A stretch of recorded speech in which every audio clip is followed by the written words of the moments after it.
देखिए, अब हम करेंगे एक्सरसाइज 1.1 का क्वेश्चन नंबर 4। क्वेश्चन नंबर 4 में वो कह रहा है हमसे HCF दिया हुआ है उसने 9 और वो LCM पूछ रहा है। तो HCF दो नंबर्स का दिया हुआ है। सबसे पहली चीज़ यहाँ पे जो हमें पता है वो हमें पता है कि क्या होता है LCM into HCF is equal to product of numbers. ये होता है यूक्लिड डिवीजन लेमा, इससे हम निकाल सकते हैं। 4th क्वेश्चन में उसने हमसे कहा कि HCF है आपके पास, LCM आपको निकालना है। तो LCM को तो LCM ही रहने देंगे। HCF उसने दिया है 9 और नंबर्स क्या हैं उसके पास 306 और 657। ठीक है, अब LCM निकालना है तो हम उसे अकेला छोड़ देते हैं, 9 को उधर भेज देंगे। तो ये हो जाएगा 306 इंटू 657 अपॉन 9। 9 वन ज़ा 9, 9 थ्री ज़ा 27, 9 फोर ज़ा 36। तो हमारा LCM आ गया है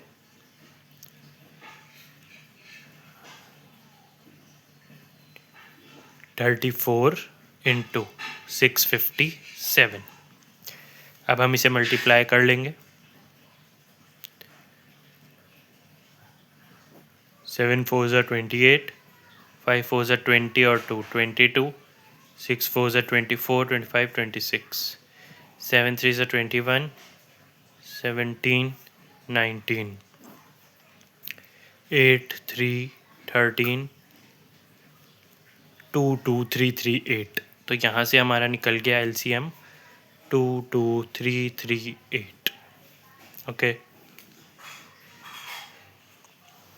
ये हो गया हमारा। ऐसे निकालते हैं जब आपको एक चीज़ दी हुई हो और दूसरी पूछ रहा हो। नेक्स्ट क्वेश्चन है हमारे पास, चेक वेदर 6 की power n can and with 0। बहुत स्कोरिंग क्वेश्चन है ये, बहुत इजी है, हमेशा याद रखिएगा। इसमें थ्योरी लिखी जाती है, तो हम लिखेंगे to end with 0 a number should have 2 and 5 as its factors। जब भी कोई नंबर 0 से एंड होता है तो उसके फैक्टर्स में 2 और 5 ज़रूर आना चाहिए। तो हम 6 को चेक करेंगे, 6 की पावर n को। 6 क्या होता है 2 इंटू 3 की पावर n।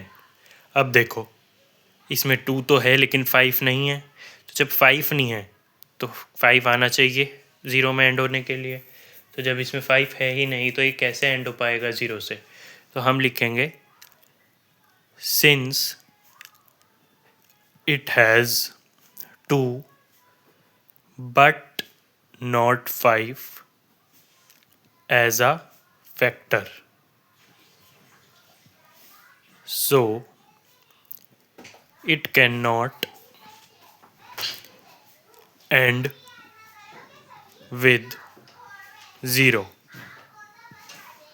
ओके, बस आपको इसमें थ्योरी लिखनी है। आपको जो भी दिया हुआ होगा हम क्या करेंगे उसको हम आगे उसके फैक्टर्स निकाल देंगे बस।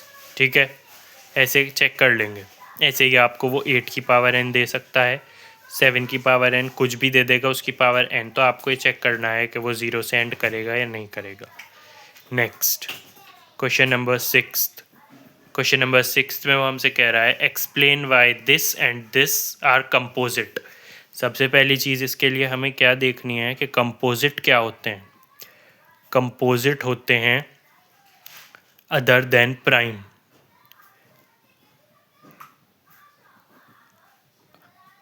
उसके लिए प्राइम भी पता होने चाहिए, वो बाद में देखेंगे।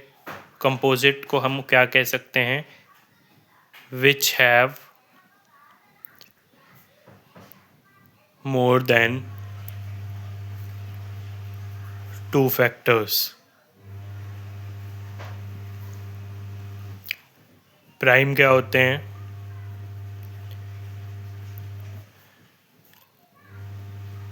which are only divisible by them and 1, जो सिर्फ अपने आप से और 1 से डिवाइड होते हैं, कंपोजिट होते हैं जिनके 2 से ज़्यादा फैक्टर हों। तो हमें क्या दिया हुआ है उसने 7 इंटू 11 इंटू 13 प्लस 3, सॉरी यहाँ पे 13 है। तो हम क्या करेंगे, 13 2 बार आ रहा है, 13 को कॉमन ले लेंगे, ये आ जाएगा 7 इंटू 11 इंटू 1 प्लस 1। तो क्या आ गया 13, 77 प्लस 1, तो 13 इंटू 78। तो इसमें तो और ऐसे नंबर्स आ रहे हैं, 13 के 2 फैक्टर्स होते नहीं लेकिन 78 के 2 फैक्टर्स होते हैं। तो लिखेंगे since 78 has more than 2 factors, hence the number is composite। बस ये थियोरिटिकल क्वेश्चंस ही हैं, इसमें बस आपको ये करके दिखाना था। अगला वाला उसने हमसे कहा है, अगला वाला क्या है 7 इंटू 6 इंटू 5 4 3 2 1 प्लस 5। सबसे पहले वही करेंगे, कॉमन ले लेंगे, 7 into 6 into 4 3 2 1 plus 1, 7 6 42, 42 into 4 into 6 plus 1, 168 into 6 plus 1,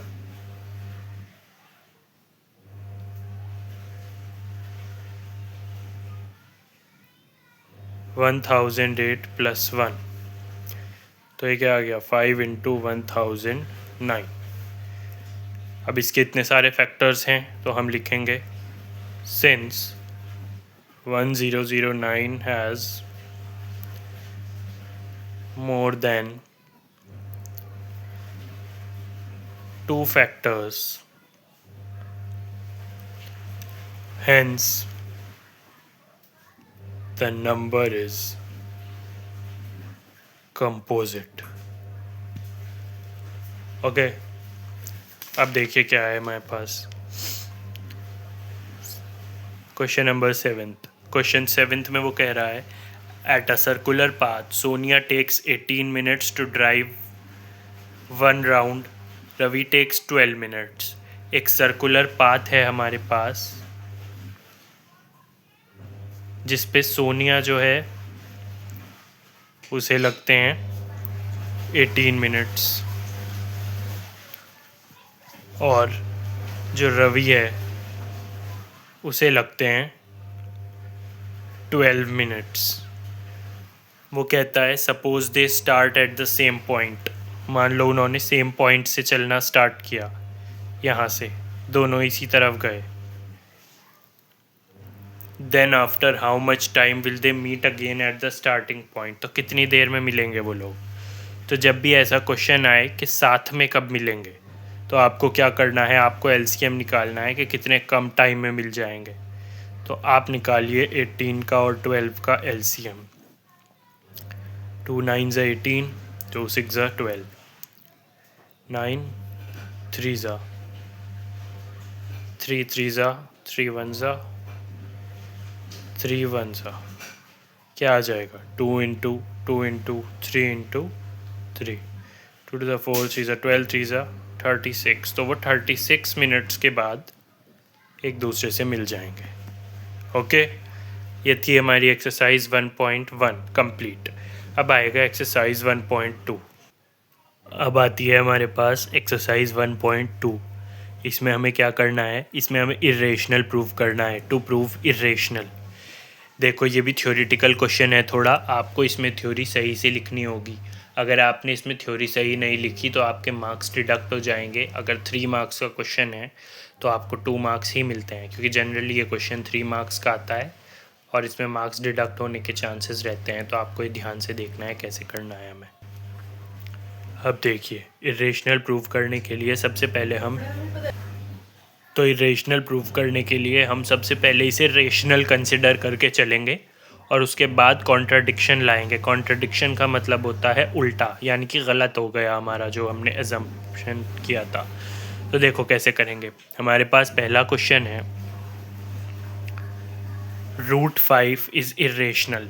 तो √5 को प्रूव करना है तो हम क्या करेंगे, लेट अस कंसिडर, थ्योरी ध्यान से देखिएगा सब, let us consider √5 is rational. इसे रेशनल मान लेंगे। हमने सुना है जब रेशनल होता है कोई नंबर तो वो किस फॉर्म में आता है, हमारा P/Q की फॉर्म में आता है। तो हम इसे ले लेंगे P/Q। ठीक है, रेशनल हो गया तो P/Q आ गया। अब क्या करेंगे, इसे इधर ले जाएंगे हम, तो ये हो गया √5Q is equal to P। दोनों साइड का स्क्वायर कर देंगे हम।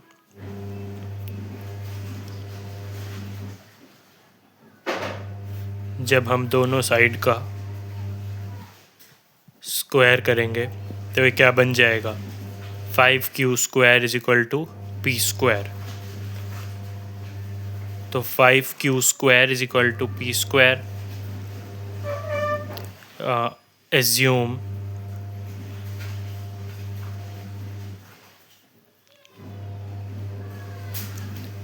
P is equal to 5। P को 5 मान लेंगे हम। तो P को जब हम 5 रखेंगे तो ये क्या बन जाएगा,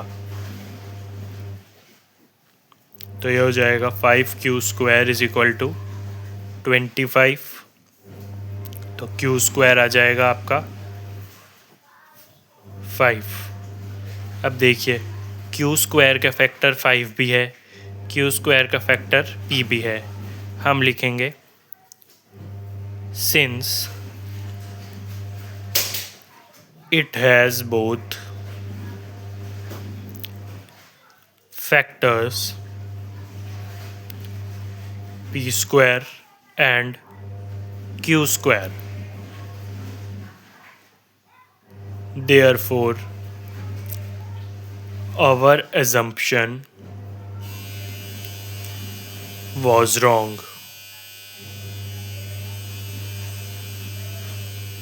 It is contradiction, hence √5 is irrational. सबसे पहले ये आपको एक तरह से देखना पड़ेगा कि आपको ये कैसे करना है। इसी तरह से होंगे ये क्वेश्चन सारे। सबसे पहले हम उसे रेशनल कंसिडर कर लेंगे, P/Q के इक्वल रखेंगे, ऐसे करेंगे, स्क्वायर करके दिखाएंगे और फिर कर लेंगे। ठीक है, चलिए नेक्स्ट वाला करते हैं। ये क्वेश्चन स्कोरिंग होते हैं, इजी होते हैं अगर आपको थ्योरी ढंग से आती है इसमें। सेकंड है प्रूव दैट 3 + 2 √5 इज़ इरेशनल। तो सबसे पहली चीज़ क्या करो, लेट 3 + 2 √5 इज़ रेशनल। तो फिर वही करो, 3 + 2 √5 इज़ इक्वल टू P/Q। इसमें इधर मल्टीप्लाई नहीं करेंगे, पहले ही स्क्वायरिंग कर देंगे। जब हम स्क्वायर करेंगे तो ये बन जाएगा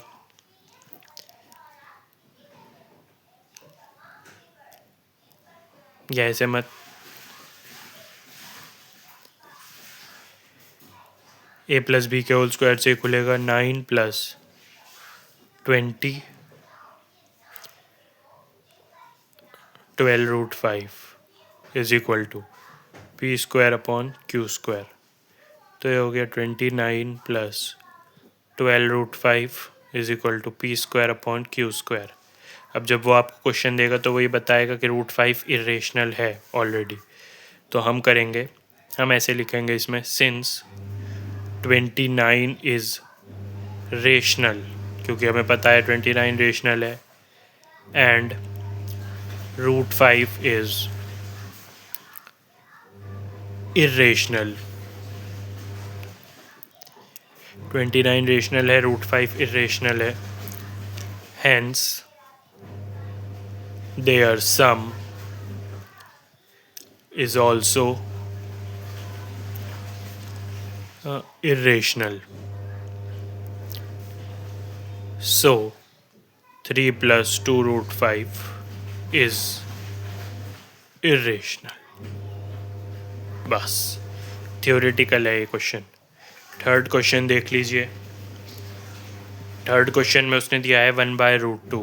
सबसे पहले वही बात कंसिडर करो, late 1/√2 B rational.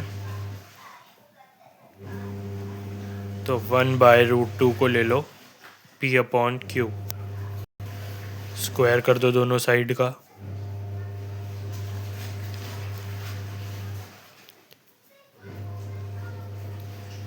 One by √2 का स्क्वायर P/Q का स्क्वायर। तो ये क्या बन गया हमारा, 1/2 इज इक्वल टू P²/Q²। इसे इधर रखो, उसे उधर ले जाएंगे हम, तो आ गया हमारा P² is equal to Q²। अब क्योंकि Q² जो है वो 2 का भी फैक्टर है और Q जो है वो √2 का भी फैक्टर है, तो 2 हो गए। तो लिखेंगे since Q has a factor as 2P² and also has a factor as √2P.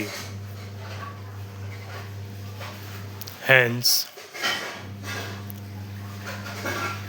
the contradiction arises. So, 1/√2 is irrational. ठीक है। बी पार्ट है हमारे पास 7√5। कंसिडर करेंगे, लेट 7√5 बी रेशनल। तो 7√5 को इक्वल रख देंगे P/Q के, स्क्वायर करेंगे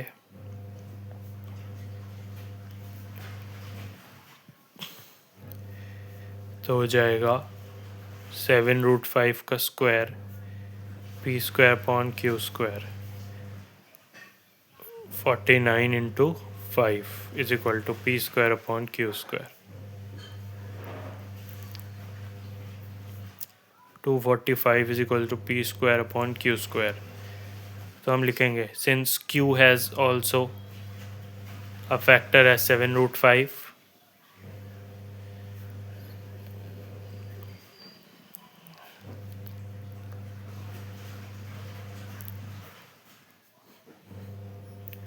and 245, hence our assumption was wrong. assumption गलत था हमारा, तो हम क्या हो जाएगा फिर, so 7√5 is irrational. ओके और एक बात मैंने जो छोड़ दी है वो देख लीजिए आप। जब आप यहाँ P/Q के इक्वल रखेंगे तो लिखना है Q is not equal to 0 सब। ये थर्ड वाला पार्ट आप खुद करेंगे और ये चैप्टर इसी के साथ कंप्लीट हो गया है।